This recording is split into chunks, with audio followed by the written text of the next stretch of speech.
Okay, you have to excuse me there. What happened was Maya crashed, but I've got it back to the same place that it was at before it crashed. So we've got him coming to the end of the this kind of block here. So he just walks up and stops. Now, what we want to do is we want to transfer the animation.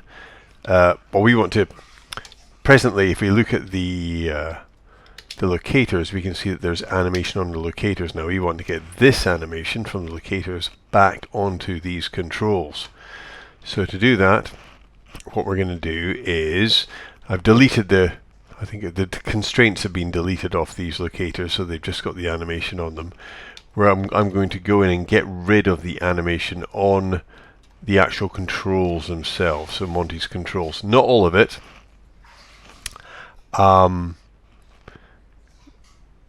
Okay, so actually, I'm not going to do that. I've already done that. That's part of the problem when your machine crashes, you forget where you're at.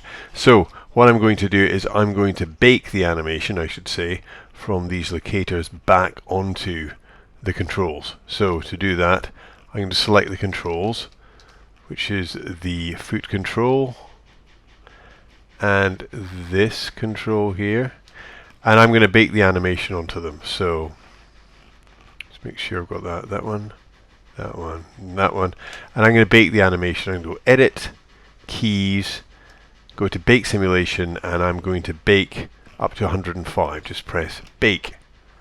Yeah. Now I have this animation on. I baked it onto Monty. So there we see him. Off he goes. He walks up, and then got this kind of strange thing going on here. Now, what I don't need these locators anymore. Presently, even though I baked the animation onto the controls, you have to excuse the noise. It's a washing machine. Presently, because you have the animation, even though it's been baked onto these controls, it's still constrained to these locators. So I'm going to delete these, and then Monty will just. Now the thing about Monty here is, I have baked the animation onto these controllers here, and if I select these controllers, we can see that there is no animation after this, but the animation on other parts of the body is still looping. Now, one thing that I should do, if I make all the animation constant, as if the same way that I have that after the locators, and what will happen is, I'll show you what happens. It'll give you some slightly weird effects. So if I just select these controllers, I'll just go in and select them. The easiest thing to do is go None, Nerves, Curves. I'm just going to select them like this. If I go in and then say, okay, I'll make the curves post infinity, I'll make it all constant, then what happens is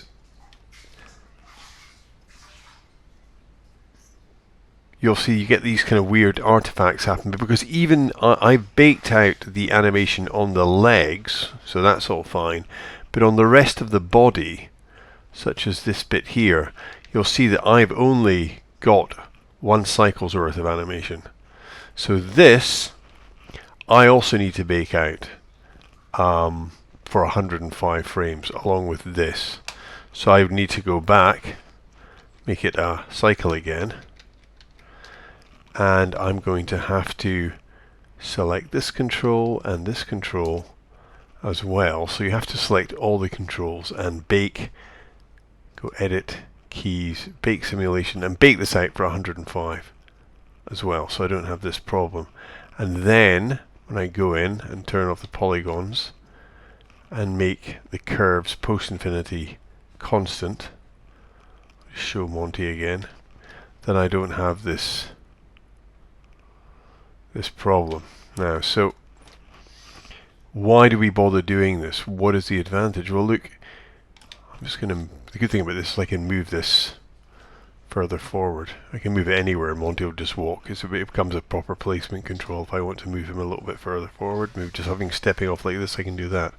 Okay, so now my curve should make sense. If I have him walking this way and I want him falling here, if I go towards Monty, I can pull him forward like this, drop him down a bit, and you can see my curve now extends. I can match the speed exactly if I want him traveling at the same speed forwards, and if I want him falling over a wee bit, just turning this way, moving down,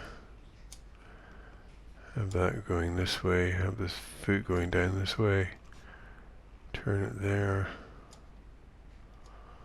maybe a bit like this. I can have, yeah, it just makes the whole thing is much more intuitive, and you're moving the parts of the body you'd expect to move if this was happening. And all your curves, you're using the same curve for the forward motion of the body. So basically I'm using this, the root control as opposed to the master control to move him forward. And I can see, if I look at my curves, that here I'm moving it forward at roughly the same pace, and I'm getting it slowing down here. So everything has a kind of logical purpose to it. Now, I've also got the heavy in here as well, which I'm going to show you. The heavy, if I can get the heavy to actually appear. One second, heavy there, where's heavy? Oh, heavy's here. Oh, so I've got the heavy in as well, because I thought I'd show you something else. Now, not all rigs are built the same, and one problem that you might encounter is that Monty has these things in front of his knees called pull vectors, and these operate where the knee is. Now, in Monty's case, these are actually parented underneath his feet. If I notice how I move his feet, these move, which means that I don't need an extra locator for these, or locators for these, because they're going to move with the feet. Now, in some controls, they move with the root control, but in the majority, you'll find they are parented under the master control here. So what that means, if I'll show you with the heavy, is you need 2 extra locators when you do this. So I'll just do an example with the heavy so you can see what I'm talking about. So I'm going to bring in our locators. I'll bring in one for the waist, 2 for the feet, left foot, right foot, and 2 for both locators. So I'll call these pelvis, L foot, R foot, L vec, short for vector, and R, small r, vec. Okay, and do the same thing again. Always good to see these things more than once. So first of all, I'll select the pelvis control, and then I'll control select the pelvis. You control select something when it's in the outliner, and shift select it when you're doing it here, and go constrain parent. And then I'll do the same thing for the left foot, and constrain parent, which constrains the translations and the rotations. That's where they go blue. And then do this for the right foot, constrain parent, and then for the locators I'll do the same thing. So the left locator, vector I should say, constrain, and in this case I'm not going to do a parent constraint because these are these only have translation information. So I'll do what's called a point constraint. So constrain point, and I should make sure that my locators are turned on so you can see them, and then I'll do this one and this, constrain point. Now if I open up these locators, you will be able to see that they all have the constraints there. So if I run this now, all the constraints are attached to the right bits. Now what I'm going to do now is, of course, I'm going to bake out the animation onto these. So let's see, I'm going to take him, where does he step off? He steps off about frame, what will I do? I can always, I'll maybe do 50, 55. No, let's say 51. Now I can always move them forward slightly, so I'll do 51. So I'll go Edit, Keys, Bake Simulation, and I'm going to go 0. Like I said, don't try to start on 1, not 0, but save me going back and changing. I'm just going to start, because I haven't bothered to start this at 1. So 0 to 51, and I'll bake this out on 1s. Often I will do the first bake on 1, so I'm going to do more than one bake. This will take 2 bakes, so the first bake is as close as possible to the animation. I think by doing that, you diminish the possibilities that you're going to... If you have a subtle difference between the two animations, then sometimes simply you can increase it if you're baking on 2. So the first bake I'm going to bake on 1s. So I'll just bake that now. Oops. Oh, there we go. I'll have to come back to this. So sorry about that. Maya crashed again. So what I'm going to do is I'm going to again try and bake out the animation onto these locators here. So I'll just go File, Edit, Keys, Bake Simulation. Where's it? Bake Simulation. And I'm baking at frame 51. So I'm just going to bake these out again. Here we go. Bake. Oh, all good this time. No problems. And then, so I've got the animation now on these locators. So I can open up the locators. Now that there is animation on them, if I press on one, you'll see that it has animation on it. Where is it? Or I thought I had animation on it. Let's try again. Let's try. Oh, yeah, no, there is animation on them.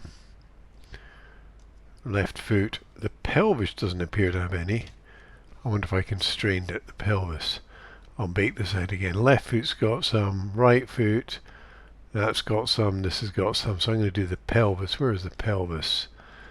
I'll make sure this is baked out. So, yep, it seems to be following along. So, Edit, Keys, Bake Simulation. Occasionally you have to just check.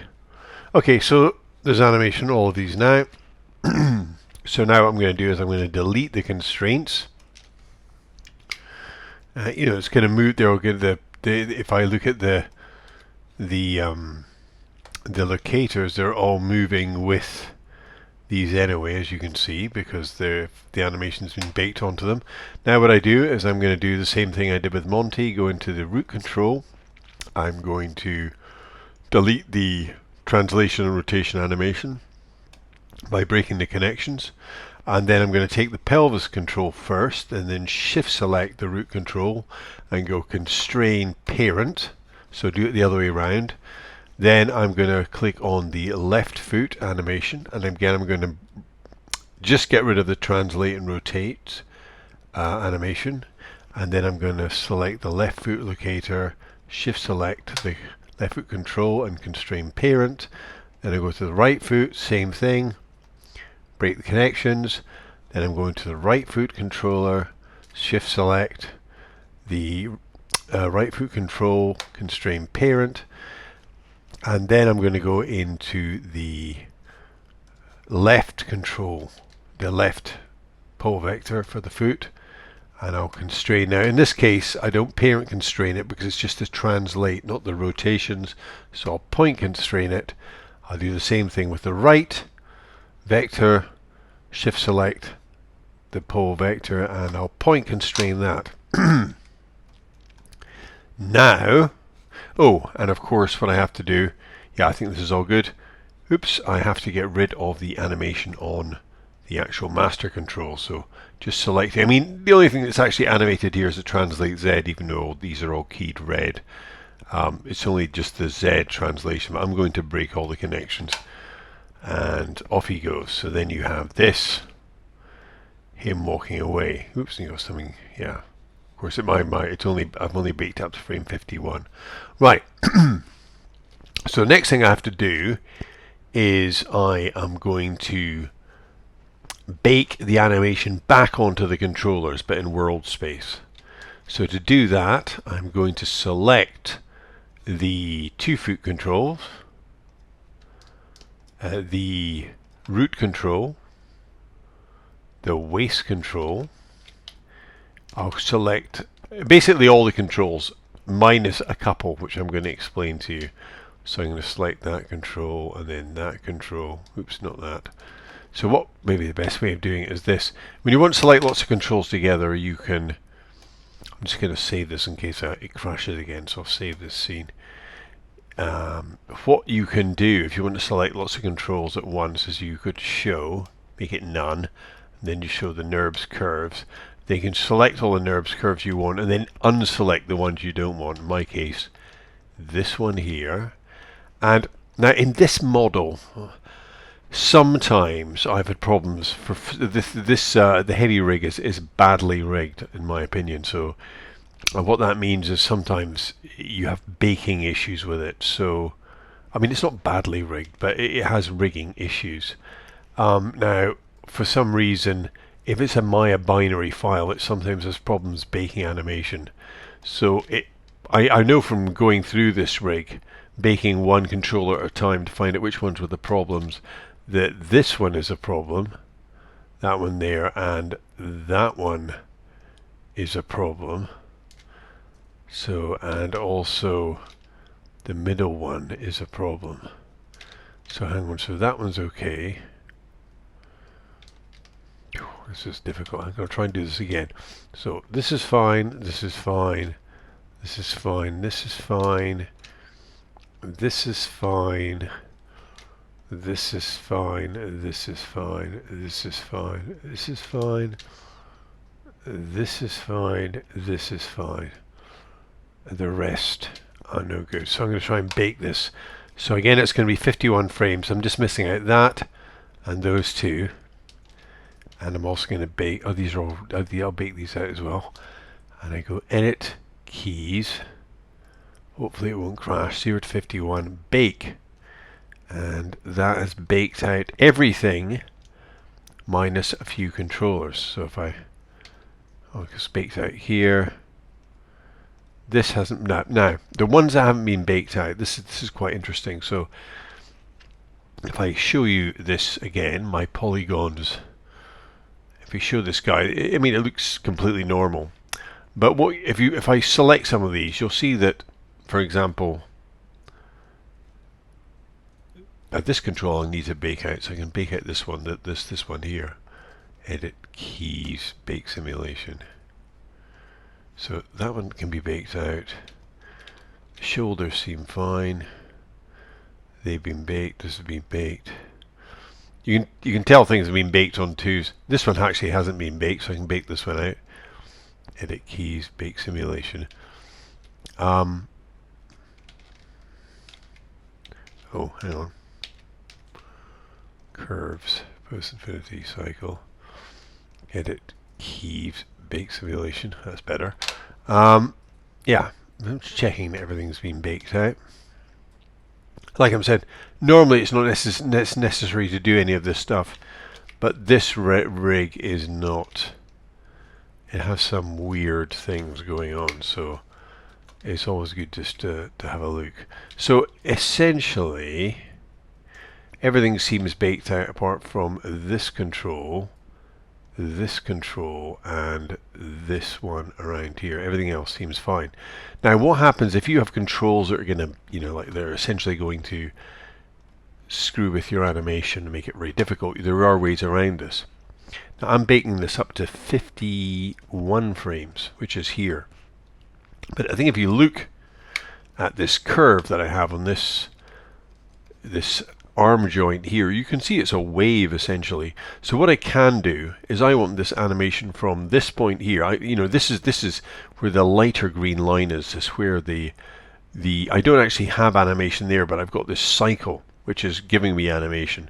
But I want a kind of a kind of brighter green line showing that I actually have animation. Now one way I can get that over here, even though this is obviously being slipped, is I can, this is a solution if you can't bake something, is I can copy this curves.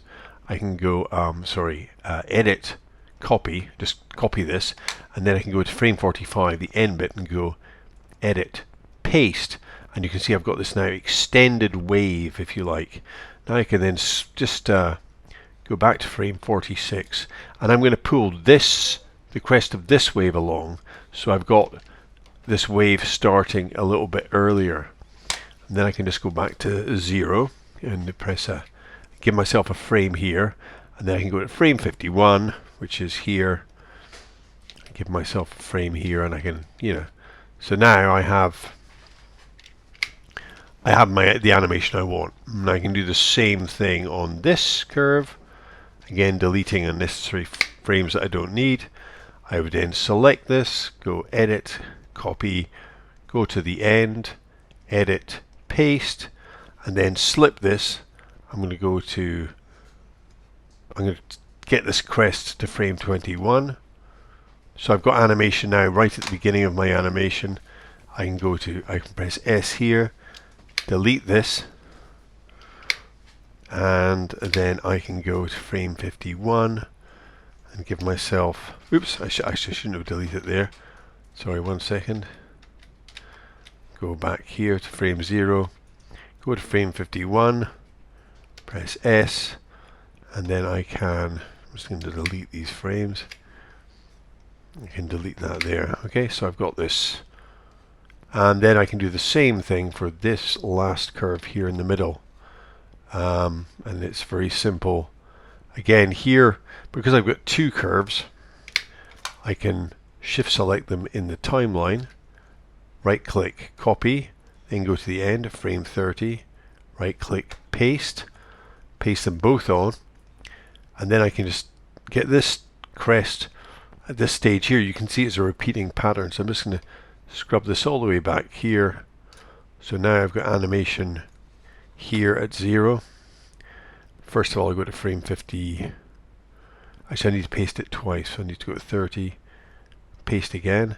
So I go to frame 51, which is here, and I can press S here, and I can get rid of this, and I can also get rid of these things in the beginning. So I've got, oops, not there, sorry, I have to go here and then get rid of this.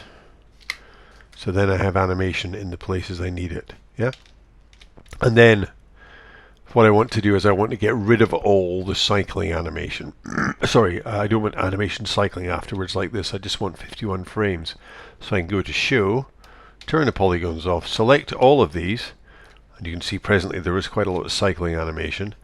And just go Curves, Pre-Infinity, Constant, so we get straight lines. And then on the other side, Curves, Post-Infinity, Constant, so I get straight lines again. And now as you can see, my man goes up and stops. He doesn't go any further. Yeah, the head's still moving. Wait a minute. So I need that to go to 51 as well. 51. Anyway, I'll just get rid of this. Okay, 51. I think this is actually on a layer, but anyway. So there we go. Right. So that's how you do it. Now, just very quickly before we go, some people might say, but what if I don't want, 100 frames, 120 frames, or, 200 frames, 50 frames, and then to bake it out, what if I simply want a cycle, like one cycle's worth, and I want this to repeat, so that you have like one cycle and then just, cycling the animation so you can repeat it. Well, you can get that from this as well. I mean, just to show you. So, for example, presently I've got 51 frames with him about to step over the ledge. Now, let's imagine I just want a cycle. Or what I could do is I can look and see, at what point, what is a cycle for this guy? Well, I can see looking at the feet positions that it is like 1 to 26 where he gets in the same position again. I think the cycle is actually 27 frames long, but because we started at 0 on this, it's 1 to 26. So if I'll just show you, if I go to make the polygons invisible again, select all these, and that means this cycle ends at frame 26. I'm going to delete everything after it. After frame 26, I've got nothing. And then I'm just going to go curves, post infinity, cycle. So everything cycles. Now, if we look at this, what happens is he walks up, and I see a little bit of clicking going on there. Let's have a quick look at that.